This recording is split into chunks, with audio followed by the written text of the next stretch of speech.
হয় জুবি, কাইলৈ প্ৰায় 11 বজাত প্ৰধানমন্ত্ৰীগৰাকী আহি কলিয়াবৰত উপস্থিত হ'বই আৰু কলিয়াবৰৰ মৌচন্দা পথাৰত এখন বিশাল জনসভাত অংশগ্ৰহণ কৰিব। আৰু এই মুহূৰ্তত ভিডিঅ' জাৰ্নেলিষ্ট সোণমণিয়ে দেখুৱাইছে ইয়াৰ সামগ্ৰিক পৰিৱেশ। কলিয়াবৰৰ মৌচন্দা পথাৰত ইতিমধ্যে বিশাল যি মণ্ডপ, সেই মণ্ডপ সাজু হৈ উঠিছে প্ৰধানমন্ত্ৰীৰ সভাৰ বাবে। আৰু এই মণ্ডপতে প্ৰধানমন্ত্ৰীগৰাকীয়ে অগপ আৰু বিজেপি দুই দলৰ কৰ্মী সমৰ্থক তথা ৰাইজক উদ্দেশ্যি ইয়াতে সম্বোধন কৰিব। আৰু এই সভাৰ বাবে ইতিমধ্যে যাৱতীয় প্ৰস্তুতি সম্পূৰ্ণ কৰি তুলিছে আৰক্ষী প্ৰশাসন, লগতে দলীয় যিসকল কৰ্মকৰ্তা আছে দুয়োটা দলৰ, সেই দলীয় কৰ্মকৰ্তাসকলে ইতিমধ্যে সামগ্ৰিক যি প্ৰস্তুতি সেই প্ৰস্তুতি সম্পূৰ্ণ কৰি তুলিছে। আৰু এই সভাখনৰ পৰাই প্ৰধানমন্ত্ৰীগৰাকীয়ে কাজিৰঙাৰ যি এলিভেটেড কৰিডৰ, প্ৰায় 7,000 কোটি টকাৰ ব্যয় সাপেক্ষে নিৰ্মাণ হ'ব লগা এলিভেটেড কৰিডৰৰ শিলান্যাস কৰিব। লগতে কলিয়াবৰ তিনিআলিৰ পৰা নুমলীগড়লৈ যি 4 লেনযুক্ত ৰাষ্ট্ৰীয় ঘাইপথ, সেই ৰাষ্ট্ৰীয় ঘাইপথৰ আধাৰশিলা ইয়াৰ পৰাই তেওঁ সম্পন্ন কৰিব।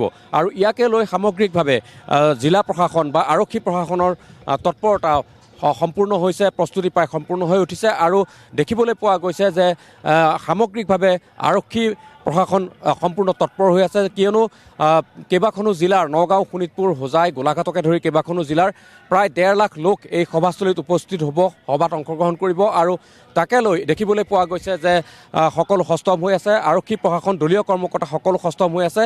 ইতিমধ্যে আৰক্ষীয়ে পথ নিৰ্দেশনা নতুনকৈ নিৰ্ধাৰণ কৰিছে, যিবিলাক বাহন শোণিতপুৰ দিশৰ পৰা আহিব কলিয়াবৰ দিশলৈ, সেই বাহনসমূহ চুলুঙৰ পৰা অন্য পথেৰে নগাঁৱৰ ফালে পঠোৱাৰ ব্যৱস্থা কৰিছে, বা চুলুঙৰ পৰা জখলা বনালৈ অন্য পথেৰে পঠোৱাৰ ব্যৱস্থা কৰিছে। চুলুঙৰ পৰা কলিয়াবৰ তিনিআলিলৈকে যিটো 37 নম্বৰ ৰাষ্ট্ৰীয় ঘাইপথ আছে, এই ৰাষ্ট্ৰীয় ঘাইপথত যান বাহনৰ চলাচল কাইলৈৰ দিনটোত নিষিদ্ধ হৈ থাকিব। ইতিমধ্যে সামগ্ৰিকভাৱে সম্পূৰ্ণ প্ৰস্তুত হৈ পৰিছে সকলো, আৰু দলীয় কৰ্মকৰ্তাসকলো সম্পূৰ্ণ সাজু হৈ আছে, উৎসুক হৈ আছে। কাইলৈৰ দিনটোত যিহেতু প্ৰধানমন্ত্ৰীগৰাকী আহিব, কেনেধৰণে বাট চাইছে? আমি কালি গোটেই গাড়ীখিনি ডিষ্ট্ৰিবিউট কৰিছোঁ। প্ৰতিটো আমি পঞ্চায়তে আমি গাড়ীবিলাক কালি ডিষ্ট্ৰিবিউট কৰা এটা সিদ্ধান্ত মানে হৈ গৈছে। আমি কেনেকৈ ক'ত কিমান গাড়ী যাব, কিমানখন গাড়ী আমাক লাগিব, ক'ৰ পৰা কিমান মানুহ আহিব, আমি সকলো ৰেডি কৰি পেলাইছোঁ। কালি ৰাতিয়ে আমাৰ পঞ্চায়তে গাড়ীবিলাক যাব। আমাৰ তাতে হেৰি আছে, গাড়ীবিলাক ৰিচিভ কৰা মানুহ আছে। আমি মুঠতে কিমানখন গাড়ী ঠিক হৈছে? আমাৰ ইয়াত বাছ, আল্ট্ৰা বাছ, ডাঙৰ বাছবিলাক যিবিলাক 50 আমি 50কৈ ধৰিছোঁ, সেইবিলাক বাছত আমাৰ 120খন আছে সেইখন। তাৰপিছত আল্ট্ৰাবিলাক আছে যিবিলাক 25 ছিটীয়া আছে, আৰু 16 ছিটৰ বাছো আছে। তেনেকৈ আমাৰ ওচৰবিলাকৰ কাৰণে আমি সৰু সৰু গাড়ীবিলাক ঠিক কৰি দিছোঁ, আৰু ডাঙৰ আঁতৰৰ কাৰণে আমি আল্ট্ৰাবিলাক ঠিক কৰিছোঁ। প্ৰধানমন্ত্ৰীগৰাকী যিহেতু ইয়ালৈ আহিব, শিলান্যাস কৰিব কাজিৰঙা এলিভেটেড কৰিডৰ, লগতে কলিয়াবৰৰ পৰা নুমলীগড় সংযোগী 4 লেনযুক্ত ৰাষ্ট্ৰীয় ঘাইপথৰ আধাৰশিলা স্থাপন কৰিব। কি আশা কৰিছে প্ৰধানমন্ত্ৰীগৰাকীৰ পৰা? কলিয়াবৰে যি আশা কৰিছে আমিও আশা কৰিছোঁ, সেইটো আটাইতকৈ ভাল কাম এটা হৈ আছে। আমি আটাইতকৈ এছিয়াৰ ভিতৰত ডাঙৰ সৰ্ববৃহৎ এখন এলিভেটেড কৰিডৰ হ'ব, যিটো উচ্চ, তাত তলেৰে আমাৰ জীৱ জন্তু পাৰ হৈ যাব। তাতে আমাৰ যিটো ট্ৰেইনৰ ব্যৱস্থা কৰে সেয়াও হ'ব ইয়াতে।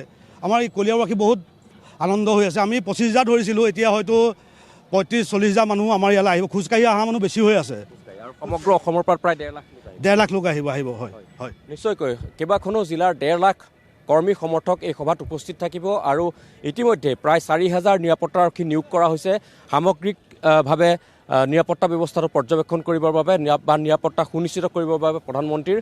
আৰু সভাস্থলীৰ কাষতে ইতিমধ্যে 3খনকৈ হেলিপেড নিৰ্মাণ কৰা হৈছে, আৰু সেই হেলিপেডতে প্ৰধানমন্ত্ৰীগৰাকী কাইলৈ পুৱাৰ ভাগত আহি নামিব। আৰু তাৰপিছত দিনৰ 11 বজাত এই যি মণ্ডপ তৈয়াৰ কৰা হৈছে, সেই মণ্ডপতে তেওঁ এখন জনসভাত অংশগ্ৰহণ কৰিব। আৰু সেই জনসভাৰ পৰাই কাজিৰঙাৰ যি এলিভেটেড কৰিডৰ, সেই এলিভেটেড কৰিডৰৰ শিলান্যাস কৰিব। লগতে কলিয়াবৰ তিনিআলিৰ পৰা নুমলীগড়লৈকে যি প্ৰস্তাৱিত 4-খৰীয়া ঘাইপথ, সেই ঘাইপথৰ আধাৰশিলা ইয়াৰ পৰাই তেওঁ সম্পন্ন কৰিব। আৰু সামগ্ৰিকভাৱে প্ৰধানমন্ত্ৰীৰ আগমনক কেন্দ্ৰ কৰি সমগ্ৰ কলিয়াবৰবাসীৰ লগতে নগাঁও জিলাবাসী উৎসুকতাৰে বাট চাই আছে, দলীয় নেতাকৰ্মীসকল উৎসুকতাৰে বাট চাই আছে। আৰু সমান্তৰালভাৱে জিলা প্ৰশাসন বা আৰক্ষী প্ৰশাসন সম্পূৰ্ণৰূপে সষ্টম হৈ পৰিছে, সম্পূৰ্ণৰূপে প্ৰস্তুতি সম্পূৰ্ণ কৰি তুলিছে। আৰু প্ৰায় 1000 বিভিন্ন জাতি জনগোষ্ঠীৰ শিল্পীয়ে তেওঁক আদৰণি জনাব বিভিন্ন সাংস্কৃতিক অনুষ্ঠানৰ জৰিয়তে।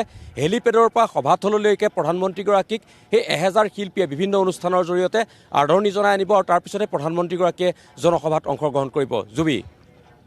এই মুহূৰ্তত আপোনাক ধন্যবাদ জনাইছোঁ এই পৰিৱেশ আমাক দেখুৱাৰ বাবে আৰু এনেদৰে আচলতে যুদ্ধকালীন তৎপৰতা এতিয়া দেখিবলৈ পোৱা গৈছে মৌচন্দা পথাৰত আৰু কাইলৈ দিনটো যিহেতু কেইবাখনো জিলাৰ পৰা কেইবাটাও সমষ্টিৰ পৰা যিটো দলীয় নেতা কৰ্মী বা সমৰ্থকসকল আহিব গতিকে প্ৰায় 1.5 লাখ লোকৰ সমাগম হোৱাৰ যিটো লক্ষ্য লোৱা হৈছে আৰু যাৰ বাবে এক সুবিশাল মণ্ডপ তৈয়াৰ কৰা হৈছে নিৰাপত্তাৰ দিশটো কটকটীয়াকৈ গঢ়ি তোলা হৈছে আৰু সবাতোতকৈ ডাঙৰ কথা যে কাইলৈ এই বিশাল জনসভাৰ প্ৰায় দেশৰ প্ৰধানমন্ত্ৰীগৰাকীয়ে শিলান্যাস কৰিব কাজিৰঙাৰ যি এলিভেটেড কৰিডৰ আৰু যাৰ বাবে আচলতে সমগ্ৰ অসমবাসীৰ যথেষ্ট উৎসুকতাৰ মাজত আছে